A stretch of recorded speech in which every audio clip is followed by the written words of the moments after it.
இந்த சாதி மீது நம்பிக்கை கொண்டவர்கள் ஏன் சாதியை கெட்டியாக பிடிச்சிருக்காங்க அப்படின்னா, நீ எந்த கடமையும் செய்யாமலே அந்த அந்த சாதியில் பிறந்துட்டாலே நீ உயர்ந்தவர் ஆகிடலாம் அப்படிங்கிற நம்பிக்கை.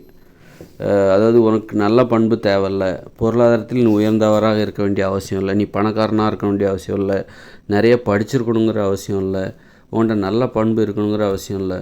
ஆனால் நீ அந்த சாதியில் பிறந்துட்டாலே நீ உயர்ந்தவர் ஆகிடுவ. உனக்கு கீழே இன்னொரு சாதி இருக்கும், இன்னொரு கூட்டம். அந்த சாதியில் பிறந்தவர்கள் உனக்கு கீழே உள்ளவங்களாக வந்துடுவாங்க. ஆக நீ கெட்டவனாக இருப்ப, உனக்கு படிப்பே கிடையாது, நீ முட்டாளாக இருப்ப, நீ ஒரு பிச்சைக்காரனாக இருப்ப, உனக்கு கையில் காசே கிடையாது, நீ உன் புத்தி ஃபுல்லாக கேடுகட்ட புத்தியாக இருக்கும். அப்புறம் உனக்கு படிப்பறிவுங்கிறதே கிடையாது. ஆனால் நீ இந்த சாதியில் இருக்க அப்படின்னா, குறிப்பிட்ட சாதியில் நீ இருக்கிற அப்படின்னா நீ உயர்ந்தவர் ஆகிடுவ. நீ உதாரணத்துக்கு நீ பார்ப்பனராக இருக்கப்பா, உனக்கு படிப்பறிவே இல்லை, உன் புத்தி அவ்வளோ கெட்ட புத்தியாக இருக்குது. அப்புறம் உன்கிட்ட பைசாவே கிடையாது, அடுத்த வேலைக்கு என்ன பண்ணுறதுன்னு தெரில. ஆனால் நீ உயர்ந்த சாதிங்கிற நினப்பு உனக்கு இருக்கும். இதனால தான் அந்த சாதியை பிடிச்சி வச்சுருக்காங்க. நம்ம எதையும் செய்ய வேண்டாம், நாம் உயர்ந்தவராகிடலாம். உயர்ந்தவராகிறதுக்கு ஒவ்வொருத்தரும் எவ்வளோ கஷ்டப்படுறாங்க. தகுதியை வளர்த்து கொள்வதற்காக படிக்கிறாங்க, என்னென்னோ செய்கிறாங்க, திறமைகளை வளர்த்துக்கிறாங்க, எவ்வளோ செய்கிறாங்க. ஆனால் கடந்த காலத்தில் நீ இந்த சாதியில் பிறந்த அத்தனை பேரும் உயர்ந்தவர்கள். எப்படி பாருங்கள், இந்த சாதியில் நீ பிறந்தியா, நீ என்ன சாதி, அதனால தான் என்ன ஜாதின்னு கேட்பாங்க.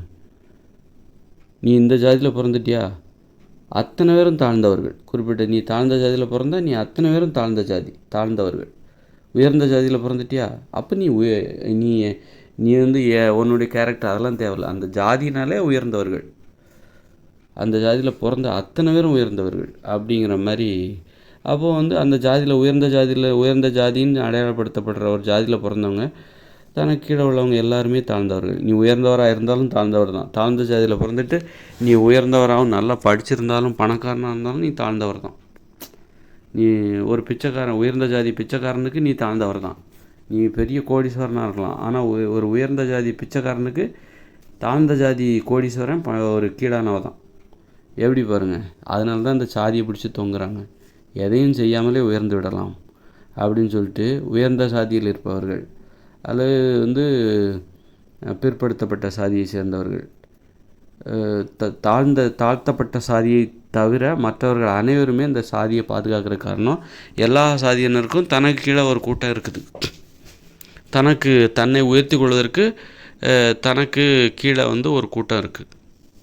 ஒப்பிடுவதற்கு தனக்கு கீழே தன்னை விட தாழ்ந்தவர்கள் என்று அவர்களோடு ஒப்பிட்டு தன்னை உயர்ந்தவர்களாக காட்டிக்கொள்வதற்கு ஒரு வாய்ப்பு இருக்குது. அதனால தான் இந்த சாதியை பிடிச்சி பாதுகாக்கிறாங்க. அப்போ இந்த சாதி மீது நம்பிக்கையை இழந்த ஒருத்தர் தன்னை உயர்த்தி கொள்வதற்கு வேறு என்ன வழிமுறைகளை தேடுவது? அதுதான் நல்ல பண்புகளை தேடணும், நல்லா படிக்கணும், அப்புறம் நல்ல பணத்தை சம்பாதிக்கணும், பொருளாதார அடிப்படையில் உயர்த்தி கொள்ளணும், கல்வி அடிப்படையில் உயர்த்தி கொள்ளணும், திறமை அடிப்படையில் உயர்த்தணும், பழக்க வழக்கங்களில் உயர்வானவராக தன்னை உயர்த்திக்கணும். அதான் அந்த மாற்று வழி, இயற்கையான வழி.